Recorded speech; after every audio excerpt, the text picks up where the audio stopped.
Good afternoon, everyone. My name is Aaron. I say often, I do a bunch of the nerdy stuff in the background at Sunlight Community Church. So that involves like communications, websites, all that kind of stuff. It's just all nerdy.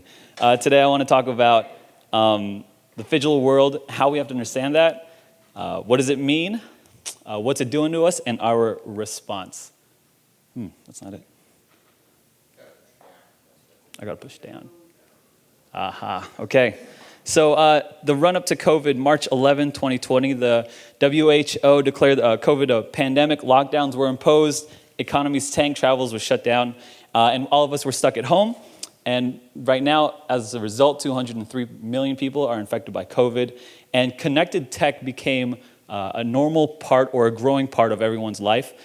This includes social media, e-commerce, streaming content, video games, significant growth over the last 12 months.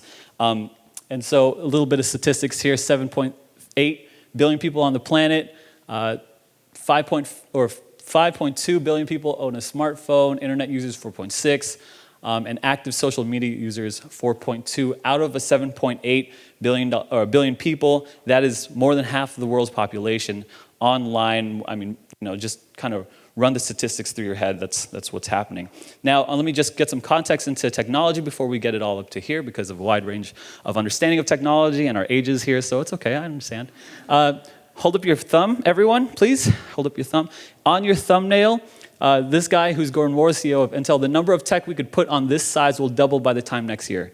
I don't know if you guys remember this, but that our hard drives are getting smaller and smaller, and they're able to hold more capacity with that. You could see everything here on 1991 Radio Shack ad. You got a phone, you got CD player, you got all kinds of stuff, speakers, computers, all of it now is on your phone. Very small, very compact, and it's faster, stronger than ever before. All this whole page is just something that your phone can do, which is quite incredible. Now, this is something that I found. It's kind of old research. I'm going to build up the research here. The trend is headed towards younger cell phone users. More than a third of 10 through 11-year-olds already have phones in 2009. And number has been steadily rising. Even 6-year-olds are making progress. I can't tell you them. You guys know your own family, your own kids, grandkids. They're navigating these iPads. They're navigating YouTube. No problem. I have a 1-year-old who could turn it on to YouTube, Hakuna Matata. She's navigating with Alexa. She's like, Alexa, and she's like saying Hakuna Matata. So it's quite interesting. I don't understand how it's working, but her mind is like a little computer. Nearly 1 in 5 kids use a mobile device every day. This is research based on 2013. And you can see here that they're using it in schools, at home, and all that kind of stuff. Let me just update you with some recent research. 20% of 1-year-olds have their own tablet and or computer. 28% of 2-year-olds can navigate a mobile device without help. 92% of teens say they go on media daily. 24% of teens say they're constantly online. If you don't know, that they're putting earpods in their ears and they're putting a hood up and they're just on media all the time. 88% have access to a smartphone. Here's my main crux of it. Oh, here's kind of the user rate of Facebook and different platforms that are used. Facebook is by far and away the largest that's being used. Instagram, and then Twitter's, and then it kind of all follows. And so these are just platforms that everyone knows this, right? Maybe not the exact numbers, but we just kind of feel, hey, our congregation is on Facebook. We need to do Facebook Live. We just kind of feel this kind of stuff. Here's my premise. We're not just in a phygital world, we're phygital natives. It's that we have this ingrained in us, that we are people who, we'll take to YouTube for doing sermon research. Or, okay, how do I counsel someone? We're going to take to YouTube to figure this out or whatever, and Google it, and our Accordance and our Logos software and all this kind of stuff. This is all Phygital. We're natives. We understand this. As of 2020, because of COVID, the average media usage of internet users worldwide amounted to about 180 minutes a day, up from 142 minutes the previous year. This is about 3 hours. 3 hours a day, people are on media, are on YouTube, consuming some kind of media. And so that was the first kind of premise, is that, hey, we are Phygital natives here. We're in a Phygital world. How do we navigate this, right? And what are we connected to, right? We're connected to culture. What is culture? Well, it's probably like a nerdy definition of it would be the sum of philosophy, books, magazine, language, how you dress, ethnicity, socioeconomic status, geographic location, transport, how money's spent, the cultural values, all that kind of stuff.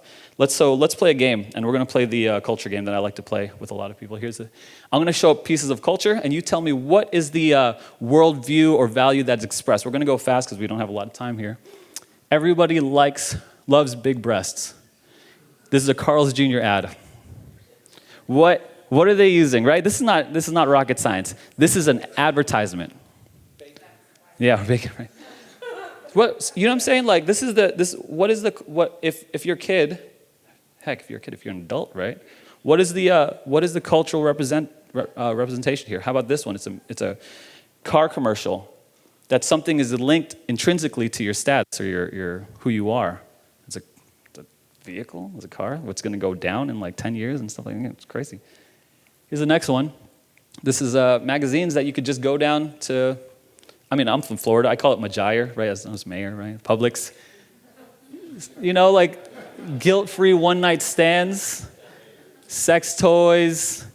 You know, the best love advice I ever get. This is like, what is it that we're being shaped into, right? What is the Phygital world is not. It doesn't have to be so overt. It just could be subliminal to us. Here's some more recent stuff of 2020. This is a music video, #1 on the charts. It's by Lil Nas X. It's called Montero. He talks about how he's in the Garden of Eden. He's talking to the snake, and he's like Adam and Eve, and he's exploring his sexuality, and he descends down to hell, where he gets judged by the gods. He gets down to hell, and he starts lap dancing on the devil, and then he kills the devil, and now he's the devil. That's the premise of the music video. What is that shaping our beliefs or worldviews? Maybe it's not shaping, maybe it's just making us numb. And what does that do for us, right? What is the exposure to the Phygital world? What does this do for us as pastors, as leaders, as church? Anyone? Here's another one. This is Netflix. If you turn on Netflix, this will be #1 on your picks because Netflix will push this out. Sex life. It's like the open story of adultery between these couples and stuff like that. And so very graphic images. I know, lots of people are watching this. This is like current Netflix, on Netflix right now. Here's the last one. It's not just media, media, all of it. News, political unrest, everyone's opinion on everything, basically. People are giving their worldview on a number of different topics.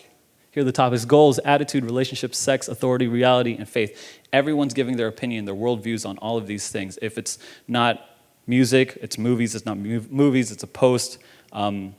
It's all that stuff. Jesus said, out of the mouth, the heart speaks. Now out of the music video, the Snapchat, the Instagram, the Facebook post, the heart speaks. Culture acts as a mirror and a map. It shows us who we are and where we're going as a culture, as a people. And so we have to ask, what are the effects of this? Some of these effects, one study shows from Pew Research, there's been a skyrocket of mental health. Anxiety, depression, suicidal thoughts have skyrocketed. By the CDC put out a survey. Anxiety has increased by 3-fold, depression has increased by 4-fold, increased alcohol consumption, increased drug abuse, and 41% of the participants in the study report at least one mental health issue. And they list some factors that we could agree or disagree with: social isolation, domestic violence, closure to schools, unemployment, financial worries, and threat of the disease itself. This is not just a health epidemic, but a societal epidemic that we find ourselves in. Not just the disease, but the results of the disease. Like, what does that all mean and reverberate us for us? And so I'm going to ask a question. You guys maybe post this to talk about in your tables here. Is that what does this much connection do? Are we connected to too much culture?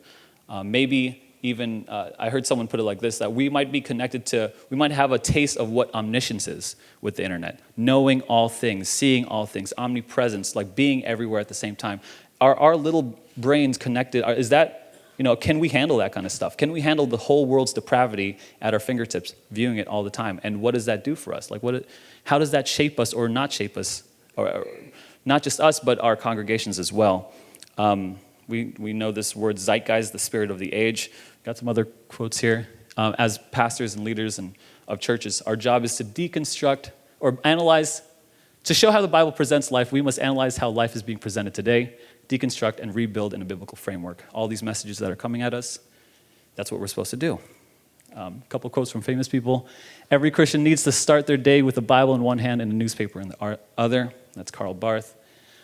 Psalm 11, 3 through 4, when the foundations are being destroyed, what can the righteous do? Right? We get all this bad news. We get all this like contradictory worldview points, anti-Bible points. The Lord is on his holy temple. The Lord is on his heavenly throne. As Christians, as leaders, we have no power apart from God. He's the one who sits on the throne. He's the one running the show here. We're just participating. He's the power, right? I mean, this is something that we need to be reminding ourselves all the time. Otherwise, we're fighting a useless battle here. One of my favorite quotes here, there is not 1 square inch of the whole domain of our human existence over which Christ, who is sovereign over all, does not cry, mine. Everything. All things. So here's my proposed, what do we do about it? We have to focus on our relationships. The Phygital world is something that is like, there's all these voices coming to all of us, not just us, our kids, our grandkids, our parishioners, our congregation. There's a whole bunch of that. But one thing I've noticed is that there could be a whole crowd of noise and there could be people with megaphones yelling at us. But something more louder than a megaphone or a big crowd is a whisper into someone's ear. And that, to me, is a relationship. But maybe I could make it more poignant, is discipleship. Right? Our marching orders aren't go and make a YouTube platform, go and make a Facebook page. Let's go and make disciples. This is something that we need to, this looks different for everybody, right?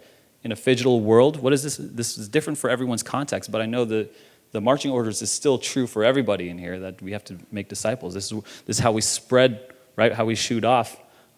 This is contextually, we're looking at worldview context, like how is someone, what does someone think, and how do they think about homosexuality, about their identity, their, XYZ, their finances, their family. How do they think about that? The Bible has something to say about that, and that's where our discipleship comes into. So here's a question for the tables. How many people are you discipling? Do you know what discipleship means? Do you know how to disciple? Some honest questions. And if you do get discipling, here's how I'm going to close that it does take time. We got like an hour a week with people on a Sunday morning. People are on the internet 3 hours on average a day. 3 hours a day versus our one hour a week. That's where our relationship will overcome that. But it does take time. Sound travels slow. These things it's very, very slow. It's very deliberate. And so bless you guys, bless your ministries. But just remember there's patience in this game. So we're in it for the long haul.